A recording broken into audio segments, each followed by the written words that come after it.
What up? Welcome to Interview Style, your daily dose of whatever. Today we're talking about Brian and Kelly. Do family members who are less inclined to watch the movies with us and or have strong opinions when they tap out in the middle of a movie or when they outright refuse to watch certain movies we're expected to discuss, does that affect your movie watching and movie discussing experience? Isn't that what everyone is talking about when they talk about the cinematic experience, how you need to go and watch movies in the theater? It matters. Context matters. In the theater with people, I mean, you get laughs, you can gauge how effective a movie is or whatever. You can't really hear when people are dissatisfied, and I almost never see people walk out of theaters. That doesn't mean it hasn't happened. But generally, it will only enhance the experience. Where I can hear the huffs and the dissatisfaction and the frustrated noises that Kelly makes sometimes.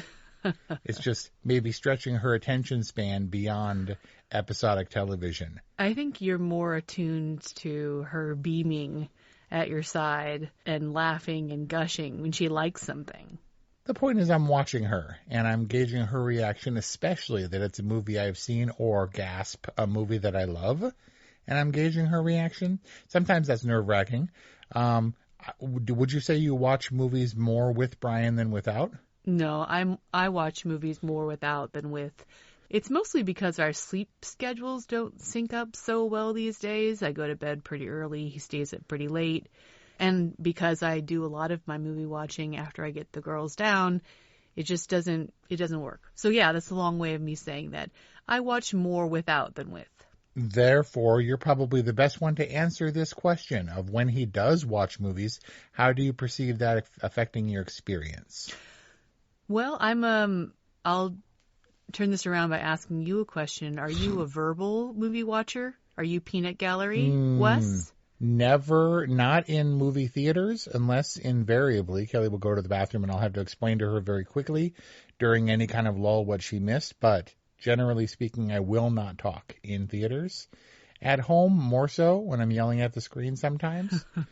Kelly will feel, depending on if she's had a drink, she will ask more and talk more. Yeah. I'm pretty chatty, and aside from like the barky laugh, Brian doesn't really talk much in the theater or at home. And especially if Brian's seen a movie before I've seen it, then I'll ask questions. And he's usually ignoring me or shushing me, but I'm kind of chatty. And so does that answer your question, how it changes the experience? Like, I think I'm kind of a verbal movie watcher, and so that I make it more of a communal experience. When she comes with real perspective, then it's different. We were at her parents' house, and I mentioned something about Saturday Night Fever, and I was like, oh, Saturday Night Fever, that's we grew up on that movie. That movie's a bomb.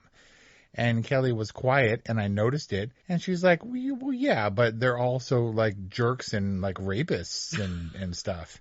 Jeez. And I was like, oh, yeah, the other perspective. So more my question was, does Brian's take on movies affect how you deliver your critical assessments when we talk? So Brian knows better than to ask me, so what did you think? As soon as the movie's done, because that's just not how I process movie watching. But when we do talk critically about a film, I think it's usually pretty good. We had wildly differing opinions on Song Sung Blue, even though we both liked it. Because you didn't cry. Well, no, and I typically don't.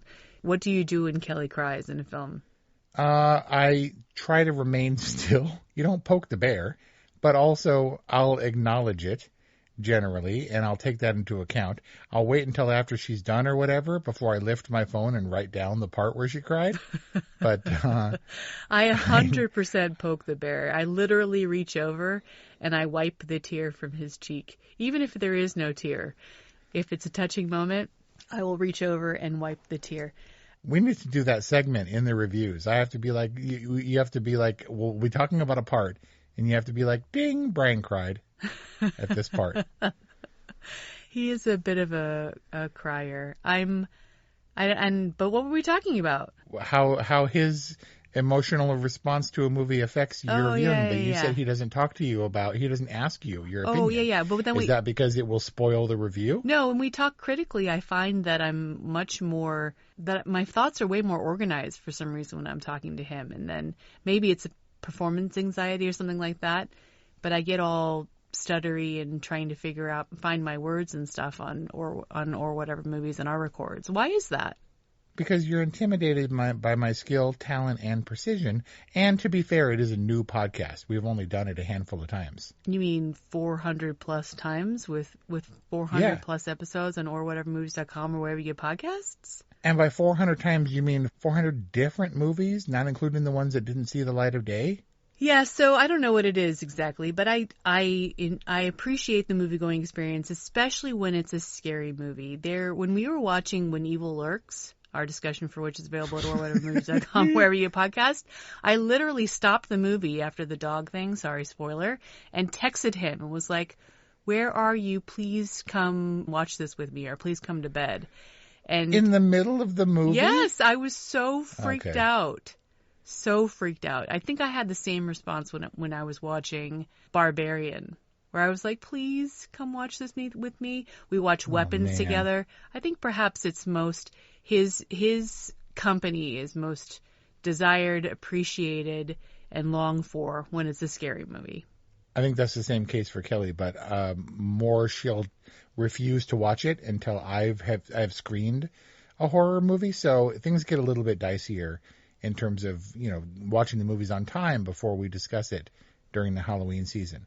So there you go. I forgot to mention at the top of this that we were trying to do spoiler free as we have with the other ones, but now we've spoiled, Weapons? When Evil Lurks, Barbarian. And Saturday Night Fever. Good job.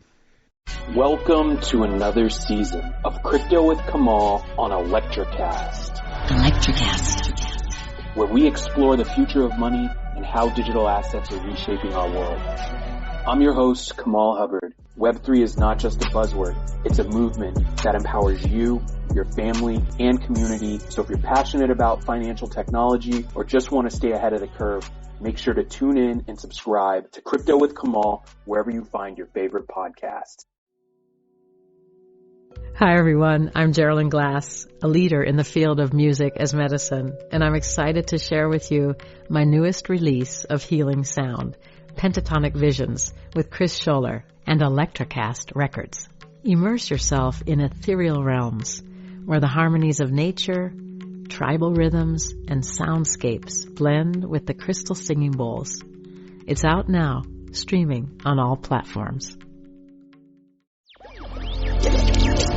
Electricast.